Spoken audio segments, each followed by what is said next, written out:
motor sini yang menumpang istirahat di Indomaret sehingga mendapatkan kerugian hingga 4 juta.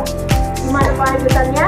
Sini biar kita bahas. Di sini saya akan membahas 6 hambatan dari kasus yang lagi booming-boomingnya di media sosial, yaitu kasus komunitas motor CD yang menumpang beristirahat di Indomaret sehingga mendapatkan kerugian hingga 4 juta.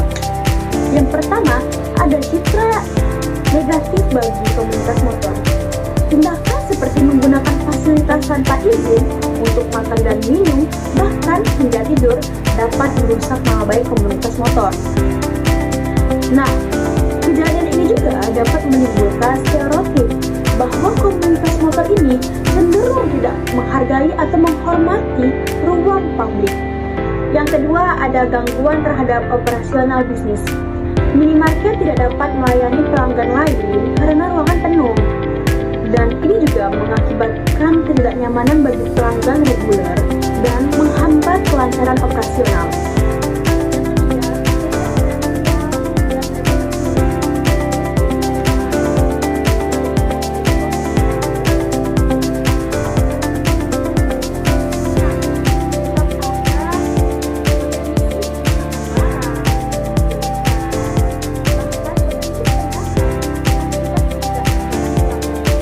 Yang keempat, ada kesalahpahaman informasi. Viralnya berita tentang kerugian besar memaksa pihak Indomaret untuk memberikan klarifikasi agar tidak membuat distorsi informasi yang dapat menciptakan kerugian besar dari citra perusahaan. Yang kelima, kurangnya kesadaran kolektif. Kasus ini mencerminkan kurangnya pemahaman komunitas terhadap penggunaan fasilitas publik. Nah, tindakan ini dapat menciptakan konflik dengan masyarakat atau pihak pengelola fasilitas. Yang terakhir ada efek jangka panjang terhadap relasi sosial. Kepercayaan masyarakat terhadap komunitas motor sebagai kelompok yang bertanggung jawab mungkin menurun. Hal ini berdampak pada hubungan antara komunitas motor, pelaku usaha, atau masyarakat luas. Pada kasus ini, komunikasi verbal dan non-verbal dapat terjadi dalam beberapa bentuk yang berbeda. Berikut adalah beberapa contoh dalam situasi tersebut. Yang pertama, saya akan membahas dari segi komunikasi verbalnya. Contohnya ada interaksi langsung. Nah, komunikasi verbal ini terjadi ketika anggota klub motor berbicara secara langsung kepada pegawai atau manajer di Indomaret mengenai kejadian atau masalah yang terjadi. Misalnya ketika ada klaim kerugian atau penyelesaian terhadap peristiwa tersebut. Yang kedua, ada negosiasi. Dalam upaya penyelesaian masalah, kedua belah pihak terlibat dalam negosiasi untuk mencari solusi atau kompensasi atas kerugian yang dialami. Komunikasi verbal dalam bentuk tawar-menawar bisa terjadi dalam diskusi tersebut. Kemudian komunikasi nonverbal. Yang pertama ada ekspresi wajah dan gestur tubuh. Dalam situasi yang melibatkan ketegangan, komunikasi nonverbal seperti ekspresi wajah dan gestur tubuh dapat terjadi.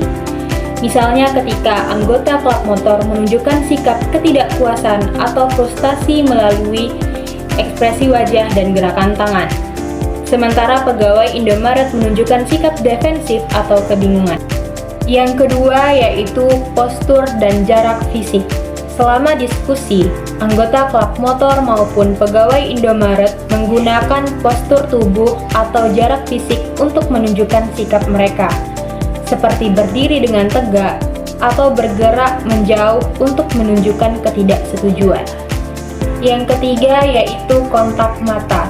Menatap mata lawan bicara untuk menunjukkan kejujuran atau keseriusan. Halo teman-teman, perkenalkan nama saya Najwa Ramadhani Mustafa dengan nomor NIM 24702332982. Kali ini saya akan menjelaskan perubahan karena adanya teknologi di kejadian klub motor yang ngadem di minimarket. Nah teman-teman, Perubahan teknologi yang terjadi akibat kasus ini adalah harusnya ada pengawasan CCTV, jadi meminimalisir mereka yang sedang ngadem itu untuk mencuri barang-barang yang ada di situ. Nah, yang kedua adanya penggunaan audio otomatis atau audio peringatan. Nah, misalnya kan ada preset atau settingan yang memberikan peringatan bahwa jangan duduk di dalam atau mohon mengantri dengan tenang. Nah, seharusnya itu mereka menggunakan suara peringatan itu.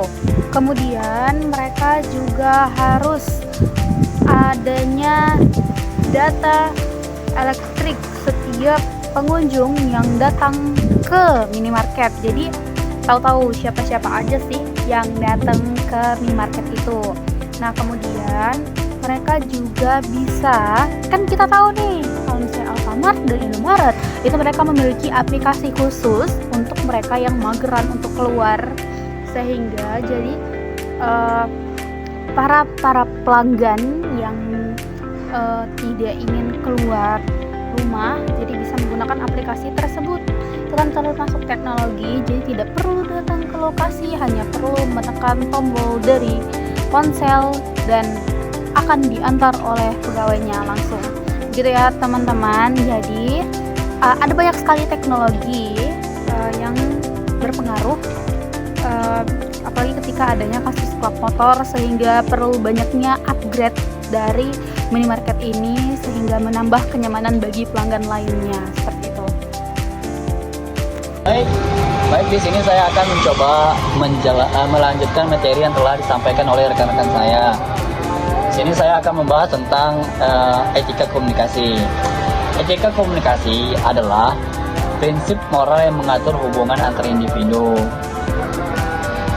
dalam menyampaikan dan menerima pesan. Ini mencangkup kejujuran, penghormatan terhadap privasi, serta penggunaan bahasa yang sopan dan jelas. Nah, di era digital, etika komunikasi itu menjadi lebih penting karena mencegah penyebaran informasi palsu dan menjaga kesopanan di media sosial. Etika komunikasi berfungsi sebagai panduan untuk menjaga hubungan yang baik dan